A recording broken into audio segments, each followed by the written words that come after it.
పత్తి పంటకు కనీస మద్దతు ధర సరిగా నిర్ణయించకపోవడం వల్లే రైతులు ఆర్థికంగా చితికిపోయి అప్పుల పాలవుతున్నారని తెలంగాణ పత్తి రైతుల సమ్మేళనం అభిప్రాయపడింది. ఈ సమ్మేళనంలో పాల్గొన్న పలువురు రైతులు కేంద్ర మంత్రుల ఎదుట తమ గోడు వెళ్లబోసుకున్నారు. కేంద్ర రాష్ట్ర ప్రభుత్వాలు వ్యవసాయానికి పెద్దపీట వేయాలని నినదించారు. ఇప్పుడున్న పరిస్థితులే మున్ముందు కొనసాగితే మరిన్ని గడ్డు పరిస్థితులు ఎదుర్కోవాల్సి వస్తుందని ఆందోళన వ్యక్తం చేశారు.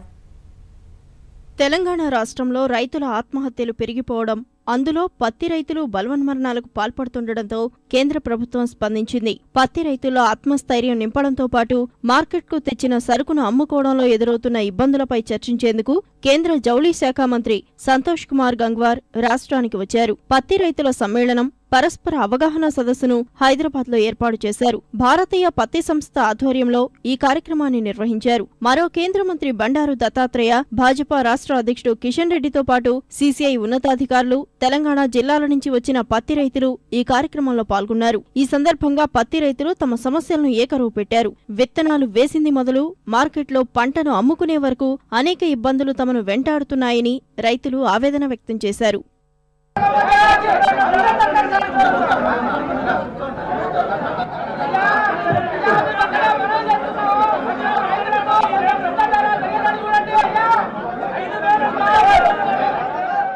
రైతులకు కాంటాలు చేసినారు. ఖమ్మంలో ఆటోమేటిక్ కాంటాలు 1,10,000 పెట్టి ఖరీదు చేశారు.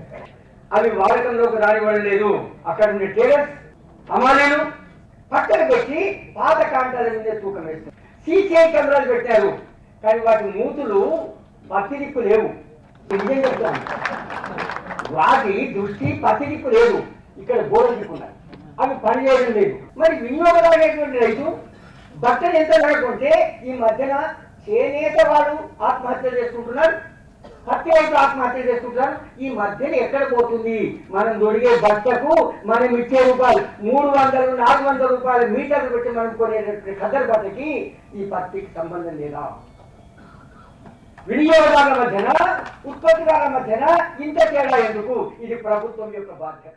విత్తనాలు, పురుగుమందులు సరిగా పనిచేస్తాయన్న నమ్మకం లేకుండా పోయిందని రైతులు ఆక్రోశాన్ని వెళ్లగక్కారు. వినియోగదారుడు, ఉత్పత్తిదారుడికి మధ్య అంత వ్యత్యాసం ఎందుకు ఉంటోందని నిలదీశారు. పాత పత్తి ఏమైంది అంటే 4350 అమ్మింది. ఇవాళ కొత్తగా పత్తి రాగానే ఇవాళ 1700, 1800 ఏదో సీక్రెట్ అట. సీక్రెట్ అని దాంట్లో ఏం చెప్తాను అంటే సాటుకు పోయి రాసేస్తాను. రాసేస్తే 1700 అమ్మిస్తారు. ఇవాళ సీసీఐలో 4,100 వీళ్ళు పెడతానంటాను.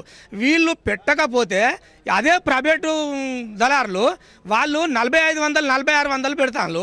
వాళ్ళు సీసీఐలు వచ్చినాక అన్ని బస్తాలు కొంటలేరు. కొన్ని అందులో ఒక పావుల వంతు కొంటాను. వాళ్ళు సార్లు పక్క దొరుకుతాను. తొలగినాక ఏమవుతుంది అంటే ఉన్న బస్తాలు అన్నీ అక్కడనే ఉంటాను. వీళ్ళు ఏం చేస్తాను, మళ్ళీ అదే 3800, 3500కు కొంటాను. కొని మళ్ళీ అదే పత్తిని ఏది మళ్ళీ సీసీఐ వాళ్ళకు మళ్ళీ 41 తోటి వాళ్ళు అమ్ముకుంటాను. అయితే అందు గురించి కొంటే బస్తాలు మొత్తం వాళ్ళే సీసీఐలే కొనాలి. మాకు మినిమం 5,000 రూపాయలు ధర చేయాలని మేము కోరుకుంటాను. పత్తి మార్కెట్ల తీరు దారుణంగా ఉందని, విధానాలు మారినా, సాంకేతికత వచ్చినా రైతుకు ప్రయోజనం కలగటం లేదని, దళారుల మోసాలకు అడ్డుకట్ట పట్టం లేదని రైతులు ఆవేదన వ్యక్తం చేశారు.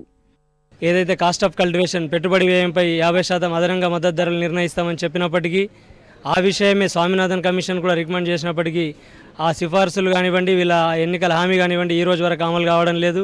గత 2 సంవత్సరాలుగా 50 రూపాయలు పెంచడంతో ఈ పంటలు పండించిన రైతులు పూర్తిగా అప్పుల్లో మునిగిపోయారు. ప్రభుత్వాలు మారినా, పాలకులు మారినా రైతుల తలరాతలు మారటం లేదని రైతులు వాపోయారు.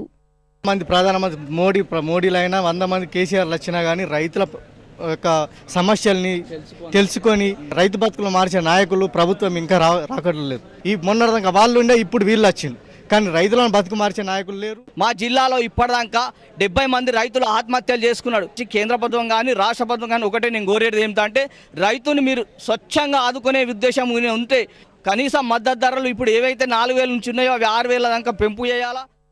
వ్యవసాయాన్ని లాభసాటిగా మార్చేందుకు ప్రభుత్వం కృషి చేస్తోందని కేంద్ర మంత్రులు ఈ సందర్భంగా అన్నారు. మద్దతు ధర పెంపుపై త్వరలో నిర్ణయం ప్రకటిస్తామని వెల్లడించారు. రైతులు ధైర్యంగా ఉండాలని, ఎట్టి పరిస్థితుల్లోనూ ఆత్మహత్యలు చేసుకోవద్దన్నారు.